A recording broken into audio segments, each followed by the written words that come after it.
नमस्कार सभी लोगों को। आज हम लोग एक नए टॉपिक पर चर्चा करेंगे।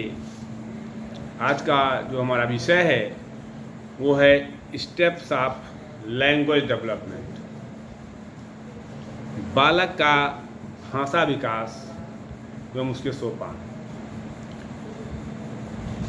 तो बालक के भाषा विकास को शिक्षाविदों ने, मनोवैज्ञानिकों ने दो भागों में बांटकर अध्ययन किया है। एक है पूर्ववाक भाषा विकास। पूर्व माने पहले, वाक माने बोलना, अर्थात ऐसी अवस्था जब बालक बोल नहीं सकता है, उस समय उसका भाषा विकास कैसे होता है, जिसको बोलते हैं प्री स्पीच लैंग्वेज डेवलपमेंट।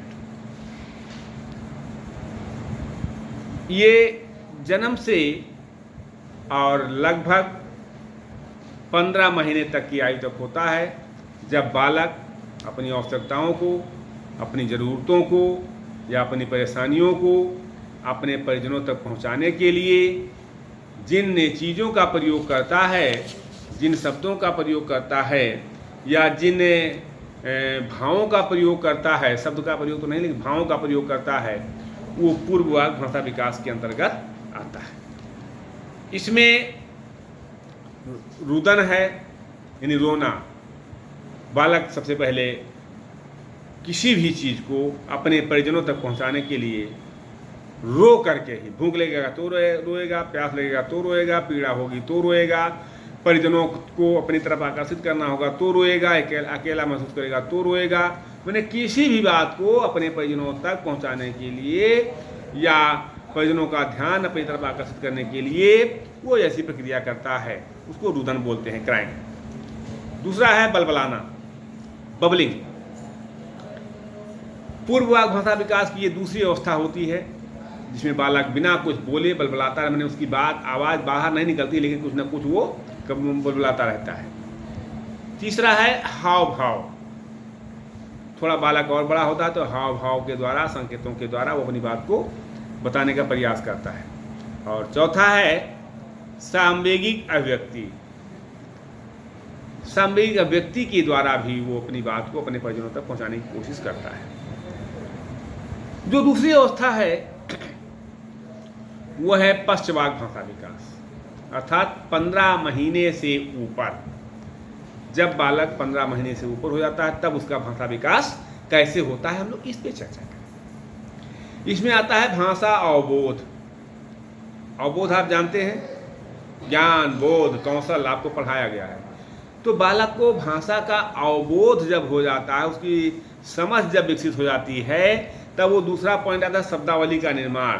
तो समझ विकसित होने के बाद, यानी भाषा का अवबोध होने के बाद वो शब्दावली का निर्माण करता है, और शब्दावली के निर्माण के बाद वो वाक्यों का संगठन करता है।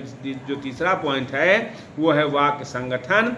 वो वाक्यों का संगठन करता है, और फिर होता है शुद्ध उच्चारण या सही उच्चारण, प्रॉपर प्रोनाउंसिएशन। तो सही उच्चारण करता है, और तब ये माना जाता है कि बालक को भाषा पर स्वामित्व प्राप्त हो गया, बालक को भाषा पर अधिकार प्राप्त हो गया। यानी भाषा अवबोध, शब्दावली निर्माण, वाक्य संगठन, सही उच्चारण और भाषा स्वामित्व, ये 5 स्टेप हैं पश्चवाक भाषा विकास के। 4 स्टेप मैंने बताए पूर्ववाक भाषा विकास के, रुदन, बलबलाना, हाव भाव और सामयिक अभिव्यक्ति। इन्हीं 5 और 4 यानी 9 सोपानों के द्वारा बालक का भाषा विकास पूर्ण होता है।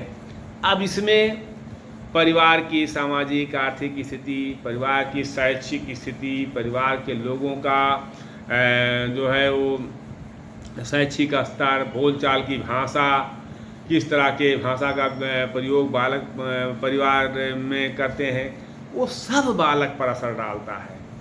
वातावरण कैसा है, इन सारी बातों का बालक के भाषा विकास पर निश्चित तौर पर प्रभाव पड़ता है। और भाषा एक ऐसा वस्त्र है, भाषा एक ऐसा वस्त्र है जिसे यदि शालीनता से धारण न किया जाए तो संपूर्ण व्यक्तित्व नग्न हो जाता है, संपूर्ण व्यक्तित्व निर्वस्त्र हो जाता है। कह सकते हैं निर्वस्त्र में कोई, यानी व्यक्तित्व को प्रभावशाली बनाने में भाषा का महत्वपूर्ण योगदान होता है। हम अपनी भाषा के ही माध्यम से उच्च स्तर पर पहुंच सकते हैं, लोगों के बीच में प्रिय हो सकते हैं, लोगों के हृदय में भी निवास कर सकते हैं, और भाषा के ही माध्यम से लोग पिटाता भी है। तो भाषा पर अधिकार जमाना सीखिए और भाषा को मजबूत कीजिए, जिससे आप आगे बढ़ सकें, आप अपने व्यक्तित्व को निखार सकें, आपकी पर्सनालिटी में 4 चांद लग सके। Thank you. हम इन्हीं शब्दों के साथ अपनी वाणी को विराम देते हैं। धन्यवाद।